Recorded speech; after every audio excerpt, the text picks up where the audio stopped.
All right, here we are, ladies and gentlemen, getting ready to go into CSL week number 3. This will be McMasters versus Toronto. My name is Wivrex. I am joined, as always, by the most handsome man in all of Canada. His name is Golgiap. Hello. Hello, hello. And speaking If of I'm- Canada, we have we have two Canadian teams here playing today. Yeah, and not only Canadian, they're both from the same province in Ontario, so it's going to be a rivalry matchup, basically. You guys are neighbors. One of them is from Toronto, obviously. The other one, McMaster, is from Hamilton. They're both from Ontario. So it might be one of those matchups because we talk about how, neighboring teams a lot of times tend to scream each other because they know each other personally. So we might be seeing some familiarity here. Yes, and bear with us here while we get the lobby going up. Toronto, they're running a little behind. They might have been out having too much fun. Who am I kidding? Fun in Toronto. Hey, Toronto, there are not a lot of good Canadian cities because a lot of them are really small. Toronto's at least one of the decently sized ones. That's right. That was actually a Scott Pilgrim vs. the World quote. Oh, really? Yes. That's cool. I actually haven't seen that movie. Oh, go see that movie. It's good. Yeah, it's I a good time. should. Hannah likes that movie actually a lot. Hannah's a smart person, and she is dating below herself. Oh no. Oh, Well, you said I was the most handsome man in Canada. Yeah, what does that make her, huh? I don't know. That makes you nothing. Oh. Hannah's amazing. She's entirely made out of bees. That is true. Bees are very You important. can't just date. It's like that episode of Rick and Morty, the Million Ants Man. She's Million Bees woman. Out of a lot of things I haven't seen, that's the print of the theme of the day. I haven't seen Rick and Morty either. Let's see how many references we can fit in that you haven't seen. I've seen like 5 episodes of it with a friend of mine while I was over his house. I liked it, but I just never didn't actively seek it out. Yeah, never went back to it. They're saying if you're ready, we're good, yeah? We are good, absolutely. Alright. Should be getting this thing going right away.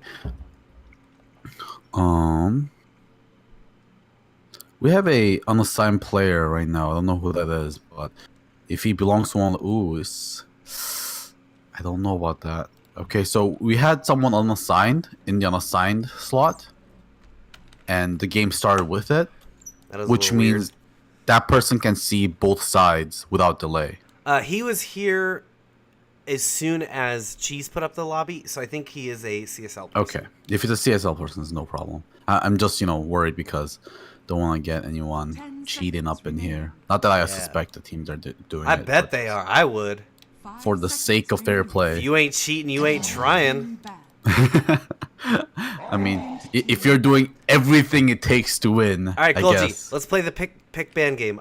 Night Stalker, Spirit Breaker, Earthshaker for possible bands. I'm going to say Venomancer Necro. Oh yeah, Venomancer Necro as well. Spirit Breaker already banned actually. So, what do you think? They call that one. Veno Necro. 10 seconds remaining. Necro almost all the time we've seen banned. 5 seconds remaining. Actually, I feel like we haven't seen a Veno in forever. I see. He's been banned like first phase. Necro. Yeah, we've seen some Necros slip through, but Veno has been basically non-existent. A lot of tier 1 Bloodseeker bans as well, which you feel is a solid second phase banner. Yeah, I feel like it's more of a second phase worthy, and there's Earthshaker. Yeah. So a lot of roamers actually taken out of this. Okay, Veno gets taken out. So Night Stalker probably the only roamer that's available that is like Dueling insane. Fates save us. Yeah. So yeah, as we're talking about, Venomancer gets banned almost every time. Necro sometimes slips through. I will not be surprised if you see Necro and a Night Stalker in this first phase. I believe they're the strongest heroes remaining in the 10 pool. seconds remaining. Viper is another one that's popular. We've seen. Seconds remaining. Bloodseeker is possible to be picked, obviously, but I do like it as a second phase.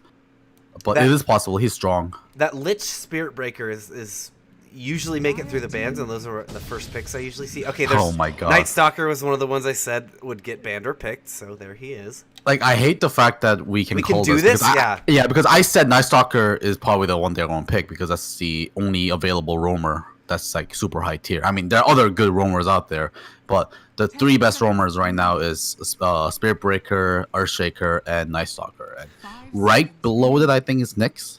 But yeah, those 3 are like undoubtedly the best right now. Yeah, and I will be the first one to tell you, my draft analysis is not the strongest. That's a very nice way to say that I suck at it. So to just be able to do this right now really is speaks volume.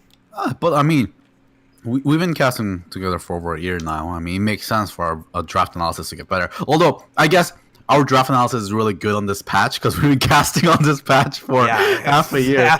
Half the time we've been casting. Yeah. And I'll say, no, it sounds like my draft analysis is good, but really I just propose a 50% correct scenario, and you correct it the rest. And your job is to just correct the wrong things that I say. All right, here's something new, the Silencer. It's someone that I don't see a lot. I've seen him a couple times, especially here in CSL. He was really popular at the beginning of 706, right? Just because of how flexible 706 was in the drafting. Yeah. And yeah, definitely I think Core Silencer was more popular at the beginning of 706. His Core Silencer has kind of fallen out of favor. I haven't seen Core Silencer in a while. Almost all Silencer we've seen so far has been support. But, you know, there's always the he option. Is viable. Yeah, he is viable as a core if the lineups are looking good. And that's the value in it, is that you can pick it. If they don't pick against it or pick anything that really counters it, it leaves a lot more open in your draft to do a last pick, support that they weren't expecting, thinking that the Silencer support. Now they're not ready. Oh, the Silencer's core all of a sudden. Or obviously you just they counter pick it as a core, you just don't use it as core. Yeah. No, I think it totally makes sense that way. And I mean, flexibility is something that I feel like teams have been prioritizing a lot this patch. We see heroes like Veno that gets banned because the character can go anywhere and play any positions. Like, not a great support, but he can be played as support. He can jungle if he wants to, but when it comes to lanes, he can go off lane, he can dual lane that, he can solo lane that, he can go mid lane or safe lane carry. The guy is super flexible. In the same vein, Necro, another reason why he's so popular is that you can take him a lot of places. Earthshaker, the reason he's popular, you can take him a lot of places. And then tying all those together as well, they have 2 main things in common: their flexibility and their strong early potential, their strong laning potential. Wow, look at that ban. A Huskar ban. That was pretty weird. Yeah. This might be like a heads up ban here. Maybe okay, actually, I cannot see the teams here. Is the Dire Toronto or they McMaster? Dire is Toronto. Radiant okay, McMaster. So maybe Toronto. It's something that Toronto likes to do in second phase. Maybe they like pick Oracle Huskar, Dazzle Huskar. Maybe they like doing that in second phase. And since McMaster knows that, maybe they have played against them, or maybe they've seen some footage of them. They just don't want to deal with it. I would highly guess. I'd be pretty sure that these guys play against each other. Yeah. Would not be surprised, if they know each other in real life too, because they're close by. And I know, like, when you pick university out of high school, a lot of times you go off in somewhere that's pretty nearby, and these guys could have went to high school together and then just went to different universities that's close by and things like that. I know all my friends did a lot when I was in Alberta, and people were choosing between Calgary and Edmonton. 10 seconds remaining. 5 seconds remaining. All right, final bans coming out. We did have that's just in the reserve time. Yeah, but still, they're on their last ban here. Life Stealer, do you think that was... Are they just worried about it with the Night Stalker? Combo with something else that they think they might have up the sleeve? Or just, this looks more like we know this other team and we know what their strengths are? It's gotta be it, right? Because Life Stealer isn't a popular hero this patch either. He isn't strong. I would say he's far from strong. He's one of the worst carries. He's not unpickable bad, but like we rarely see him anymore. And Brewmaster as well.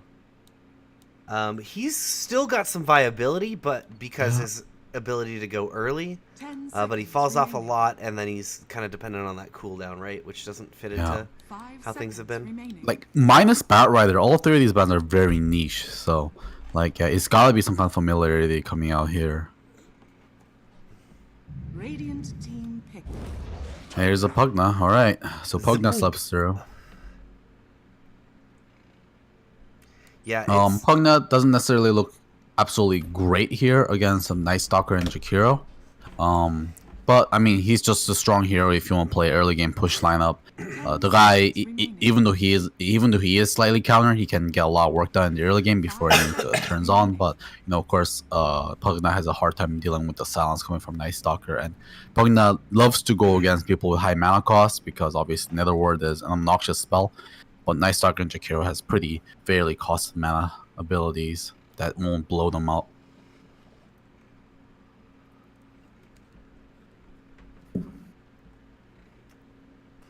But And- this might make it harder for the Radiant to pick their mid laner, because they're the usually ones that's hurt by the Pugna. yeah. But it's, would you think Pugna would be a better counter after they've already picked their mid, right? To have a favorable matchup.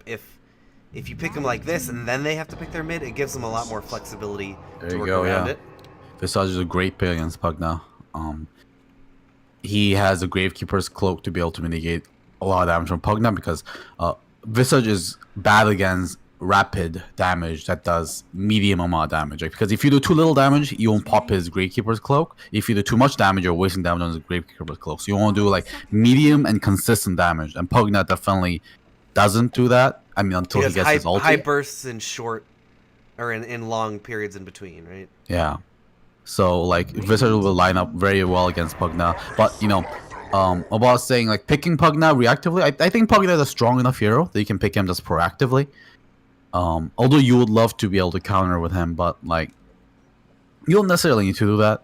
I know, like for example, like Immortals love first picking Pugna all the time, and he's very first pickable hero in this patch. So when you're playing this matchup, Visage versus Pugna, once you get that, as you said, once he gets to level 6, but once he gets 6, Visage should have his birds up. And let's say Pugna starts doing the life drain thing to you. Do you just go aggressive with Visage and the birds? Yeah. You just drop the birds on Pugna's head Right, and it because cancels the he life has to drain. channel, yeah. Yeah. Like, it's a terrible matchup for Pugna. It's every single thing that Pugna can do, Visage can just counter, at least in lane, right? And even outside of lane, actually, Visage was a great pick. And Razor again, they're just picking all these heroes that can fight into Pugna without worrying too much. 5 seconds remaining. Yeah, I mean, Pugna wants to decrepify the enemy carry. You decrepify a Razor and you get slowed. You take a huge amount of damage. Now, question. Never mind. That's not the question. But one thing that I was going to say is that another consistent thing we've seen with these drafts is that you always have some reliable tower push. You've got your Pugnas, you've got your Jakiros, you've got your Shadow Shamans and stuff that are very popular right now, as well as some wave clear right here. And we're seeing both teams are taking these boxes already. Yeah, no, for sure. Only thing I think both teams are missing at the moment is anything that's super heavy late gamey. But I mean, we've seen this patch. This patch rarely makes it to the full late game phases, so it's not very important. I would worry a little bit more maybe on the Radiant side, but it's not even that big of a deal. Like the difference is that like the Radiant isn't very great at high grounding. They can do it, but I mean, their high ground potential is just kill the enemy team outside their base and then go in there and take structures, right? Yeah, they've got a little. Once it's going to be hard to get up the high ground. Once they get up the high ground, they've got good tools, mainly in the Underlord with the Pit of Malice and everything. And they've even got. No, I'm boxes. talking about. Oh, yeah. Excuse me, you are 10 correct. seconds remaining. The Dire- Pugna. Pugna fucking loves sieging. Yeah, he will just siege. remaining. Yeah. But no, yes, Radiant. Yeah. The birds, like, you can't just send the birds up high ground. They'd No, love they they'd get love a blown up. Venno or something right here. So they have those wards. Anything else that you can think of? What do they need here? No, they've got Night Stalker. If Night Stalker gets Ags, then they can use him to get the high ground. Yeah, that's what I was saying. It's not even that awful, you know? It's slightly lacking, but it's not awful at all. It's definitely workable. Yeah, I think the Radiant lineup looks very well rounded, and we'll see what Thur picks for their carry. And yeah, I like both these drafts so far. I really like the way this Sand King rounds it out, so that when they get to that stage of the game, Night Stalker Ags, he's just on the low ground looking upstairs, and they are waiting. They've got really good initiation from Sand King to start that out with a big epicenter initiation. Yeah, they really just needed that initiator, right? So yeah, that's a very, very good pick, and I even forgot that they needed an initiator, because a lot of times sometimes teams forget that, and I forget that a lot of time too. And Sand King is a perfectly rounded thing, and we see on the Thur same elements, right? They got Just the as clockwork rounded, for yeah. initiation, Pugna for great pushing, great control and team fighting coming out, and Sniper final pick. I like this a lot. There's not a lot of good gap closing tools over on the McMaster's Radiant. Yeah, only Sand King is the only one that can threaten Sniper. And otherwise, Razor has to walk all the way there. Same for Visage, Jakiro, and Night Stalker. They all have to walk, so they can, with good enough vision, that Sniper should be able to play quite safely here. Of course, not saying that this isn't going to be a phenomenal Sniper game. It's just a pretty decent pick for Sniper. McMaster definitely, drafting both reactively and proactively. Same for Toronto. So I will say that Toronto has the better late game by a long shot, it seems. Yeah, no, the Sniper is going to outcarry anyone over on the McMaster side. Razor definitely falls off after the mid game because he doesn't have any way to insanely scale unless he gets a good static link off. Visage also falls off into the late game, especially against a really beefed up Sniper who's going to be able to take down the birds at 2 shots. Now let's say, all things being even, both teams stay even throughout the game. Do you have a point in mind where McMaster's really needs to start having this game closed out or in the bag? 45 minutes maybe? Let's say everything else is even. 30 seconds to I would say they're okay to fight ish into 50 minutes. Probably that's the max. 45-50 minutes as you said. And then after that, I think Sniper might start taking over the game. All right, well, we've got a little bit of posturing here in the bottom, but while that's going on, let's let you know what's going on, who these teams are. On the Radiant, as we said, it's McMasters, and we have December playing the Razor. Meanwhile, Tambourines on the Night Stalker. Visage will be played by Nappy. Sand King will be played by Barcode. And finally, Jakiro is going to be Bryn City. And over on Toronto, we have Innovation on the Clockwork, Legend on Underlord, PZD on Sniper, Vieto on Pugna, and finally Ayo! Ayo! Kind of throwing me off with Ayo. that Ayo. Or Kind of maybe throwing it's me Teo. off with that VGJ tag he has. Actually, You're- kind of rare. I don't think you're VGJ. Oh, look at this courier usage. He is walking all the way around. He sniffed something. Innovation. Maybe I wonder if he was sighted at all. But Dual breath on Ayo. He's getting linked up as well. He's not going to be able to walk out of that. Bryn City drawing that first blood onto that silencer. That was quick. yeah, I completely missed it. I was just looking at mid lane and their courier usage. This is boring stuff.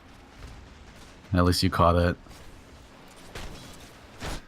Innovation spending quite a lot of time here in the mid trying to secure a good lane for the Sniper, but the creep waves bypass each other a little bit, so both heroes hitting under tower. Yeah. Rotations coming in. Tambourines, nope. He's going to get spotted too early. Good posturing or positioning from Ayo to make sure he's going to be able to see in there, and they've got themselves. Oh no, that's a Radiant ward. Mid lane now. Now they Innovation. might go. Dual breath onto Ayo once again. The static link is going out, but it's onto Vieto. They're putting the damage in. Razor is here. He uses the Fairy Fire. One more shot is all it's going to take. Tambourines gets this one. Yeah, a little bit of gank attempt in mid lane by Innovation onto Visage, but Gravekeeper's Cloak doing too much work. He barely took any damage. Yeah, it's unfortunate. I mean, maybe this is a time for Clockwork to rotate over into that aggressive tri lane that his team has going, because right now the aggressive tri lane is losing to the tri safe lane. Of course, do you think more people there is going to help? I don't know how much a Clockwork is going to help there. Do you think maybe they just pull the silencer out entirely and leave Pugna on his own? Where does silencer go then? Underworld definitely needs to lane by himself, right? I think Pugna. I would like Clockwork in the third person, because Clockwork's so good at fighting. Even just having disruption of that barrier assault is going to be enough, I think, to be able to maybe like deter Night Stalker from diving towers like that. Do you think they should just do a full lane swap? This is not working to their advantage.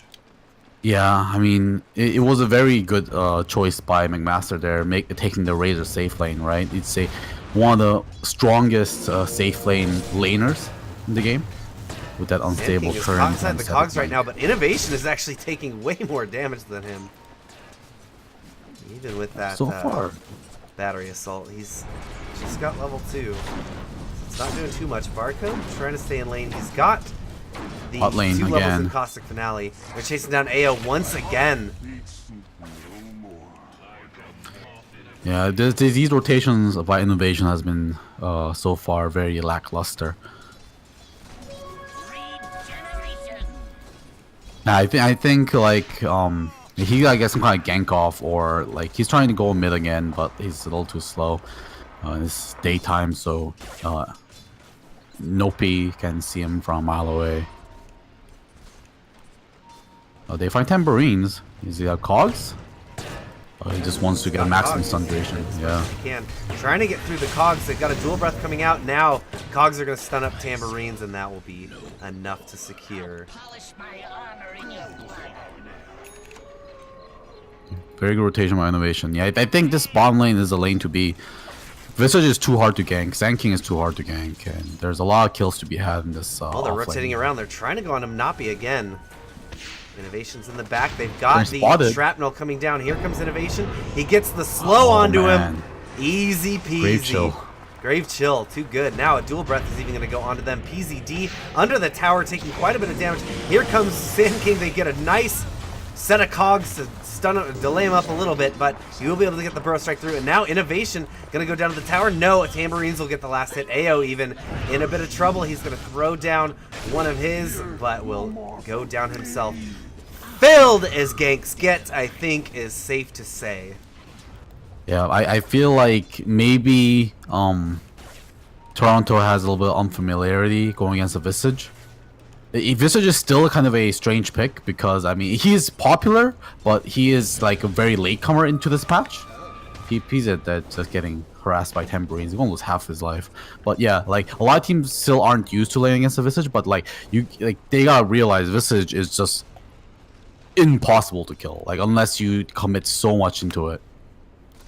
So she said is reminding us to play the overlay is wrong right now, or just literally switched it over. Awesome. So whoops, enjoy your game stats with nothing in it for 3 more minutes. You go ahead and take some of that. You earned it. Don't you worry about it, baby doll. Innovation. Another failed gang. No, Tamperine's going to go through onto him. Now it's nighttime. Dual Breath is going to hit Vieto and AO. AO is going to get run down here as well very easily with this nighttime. 3 more going down in favor of the Macas. I feel like they just missed their timing. Clockwork finally makes his way bottom to deal with this Razor, but it's nighttime already, and Night Stalker is at his full power, and Razor is already fed.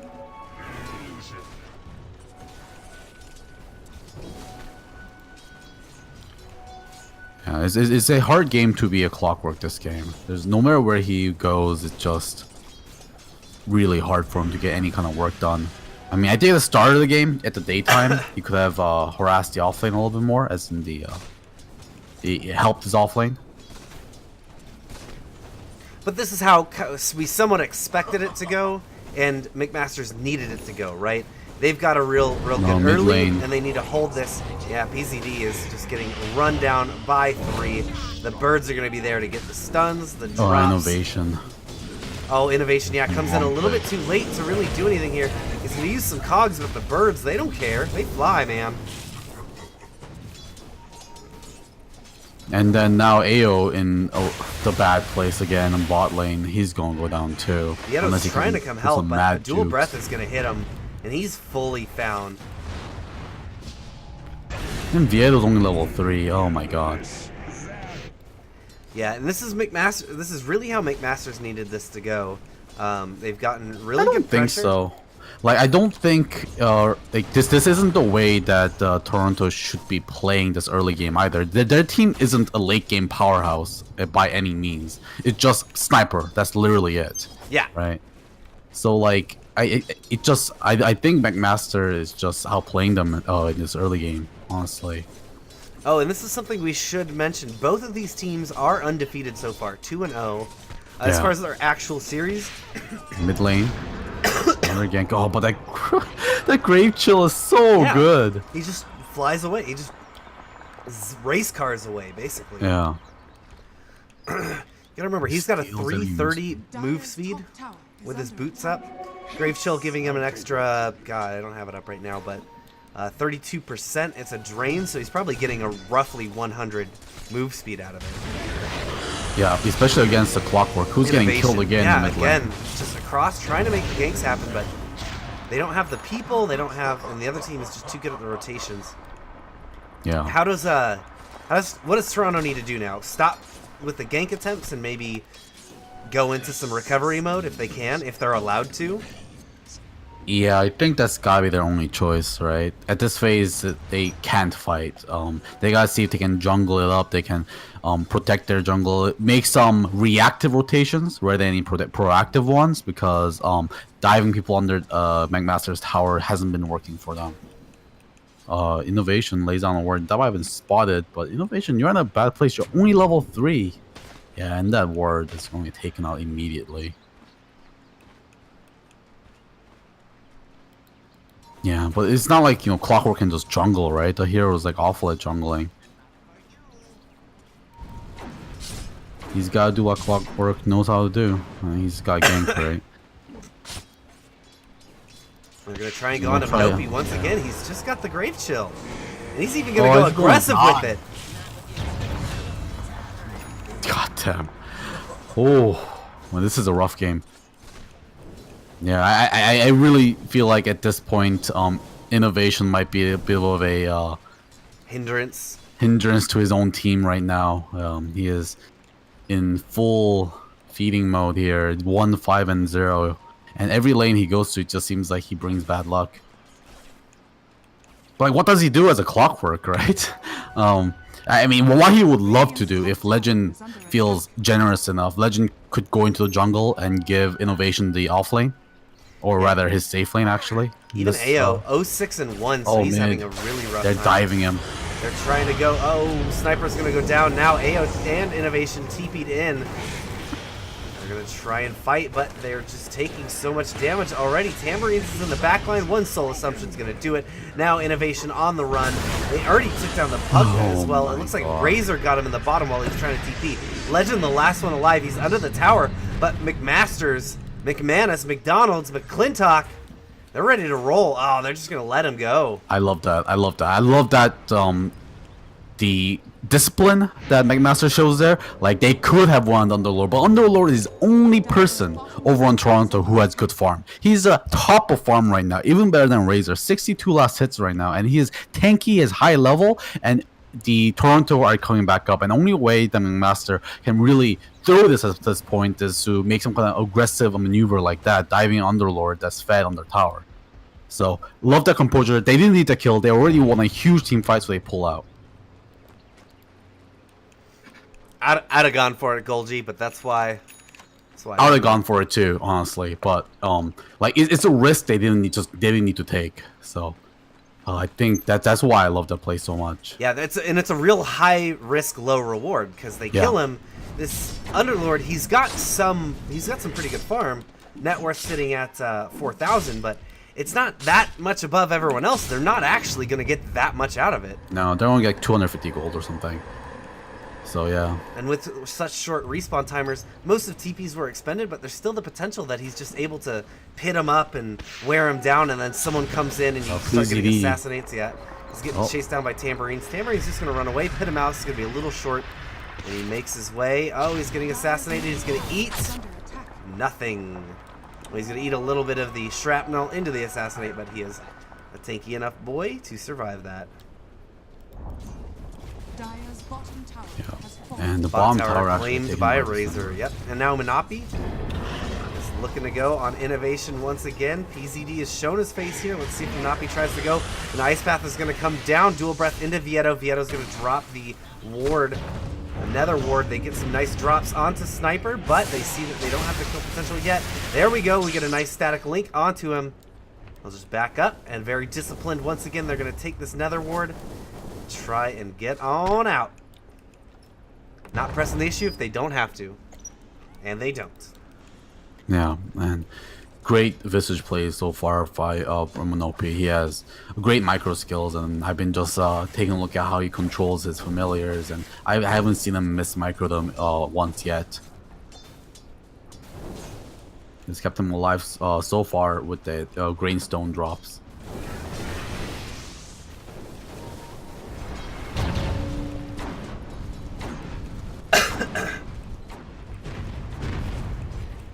Nope, he's kind of dropping low though.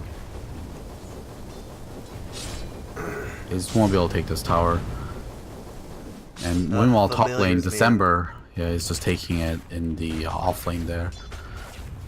So they're about to take all the first towers away from the Pugna team. Of course, Pugna had a pretty rough start. We see the Jakiro support has level 7, while the offlane Pugna has level 5. I like that Toronto isn't trying to respond to these towers right now. Yeah. You can feel under pressure so much. Like you can't let them get our objectives, but they can't go. At this point, they're too far. They just can't go, and they're doing I liked innovation was there in the bottom lane. While it was completely clear, and got his level 6 off of it. We saw how under-leveled he was. He's catching himself back up very well, and now they're going to have that hookshot initiation and maybe be able to get some ganks on some people who are caught out or out of position or just by themselves. Yeah. Did they need to make plays with smoke or something that McMaster isn't expecting? Or they need to capitalize on McMaster's misplays. Maybe McMaster gets frustrated and they stop playing safe and do a risky tower dive. Those are the type of opportunities that Toronto needs to jump on. So yeah, right now playing it safe, lose some of the outer towers, it's gonna be fine. You have decent high ground defense with the sniper, so just see if you can farm it back up into the game. And mid lane, that one will down to Visage. He gets the last hit on it as well. Familiars are jerks. Familiars are great. Have you seen familiars against like an all melee lineup taking the ancients? Taking the ancient? Oh yeah, you just put them right in the center. Yeah, and the melee lineup can't reach the familiars. They're like in the middle of the ancient. It's pretty clowny, but that's really what you get when you draft an all melee lineup. Not gonna happen this game, obviously. We got one of the best ranged heroes in the game on the sniper.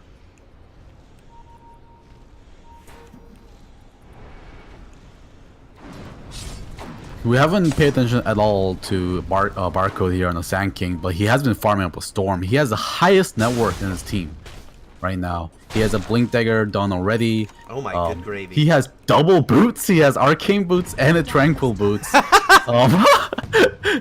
Hey man, he has a lot of legs. That's true. I wonder what the idea behind that is. That seems very weird to me. Does he... Mana and HP regen. I mean, can you think of something that a Sand King really gets for HP regen? Soul Ring is not bad, I guess, but like Force Staff. Force Staff is a great health regen item if you want one. Yeah, actually, now that you point out the Soul Ring, that's even weirder for him to have Mana Boots and Soul Ring and a Tranquil Boots. Oh, poor boy. Silencer dead once again. Vieto running away, but he's getting chased down. Pitamouse is going to catch Tambourines, but he gets just voided straight to the face. Legend making his way out of there. They're not going to be able to push that assassinate. PZD gets the epicenter applied directly to the forehead. Innovation calls the GG. I like the call. They're way too far gone. And 21 to 1. Yeah, it's just going to be frustration and a lot of heartache coming out of this game if you stay in it. It's not unwinnable for them, but you know, it would be such a huge uphill battle that they're just going to go ahead and allow it to go to the game 2, recover, talk about what went wrong, maybe make some adjustments, and I look really forward to seeing how they can answer back in game 2. Yeah, at this point, you know, like they need to depend on McMaster misplaying and like misplaying huge, like 2 or 3 times in a row. So, yeah, the chances of that are so low that I mean. Also, like it was obvious that Toronto, it wasn't like that they were a worse team. It was that their early game just did not go their way. Every gank attempt it failed, and it got turned around on. And maybe their lane weren't right. Maybe they should just gone for a conventional lane rather than a lane swap. And yeah, this may be a little bit of strategy issues there at the early game, but otherwise, you know, it's just good to reset and see what you can do better the next game. Van wants me to cough into the mic. I'm not sure if this is sarcasm. What? Because I might have accidentally coughed into the mic. Did you hear any? No. Is this an ASMR thing? I don't know. I think he's joking maybe. Can the announcer cough into the mic? I want to hear it hard. I can. Do I do it? Or do I keep... You gotta stay tuned, Van. For the next game, maybe I will. Keep him maybe on you'll hold. get a little bit of that coughing ASMR. Everyone, this was Legend CSL. ended that game with Legend? 0-0-0 on that Underlord. He did well. He didn't die. Yeah, and he farmed had the pretty highest well. GPM on his team. All right, everyone. This was CSL week number 3. Oh, no. McMasters versus Toronto, game number 1. Congratulations to the McMasters. This is Wivrex and Golgi. We're going to send you to short break, and we'll see you guys in game 2.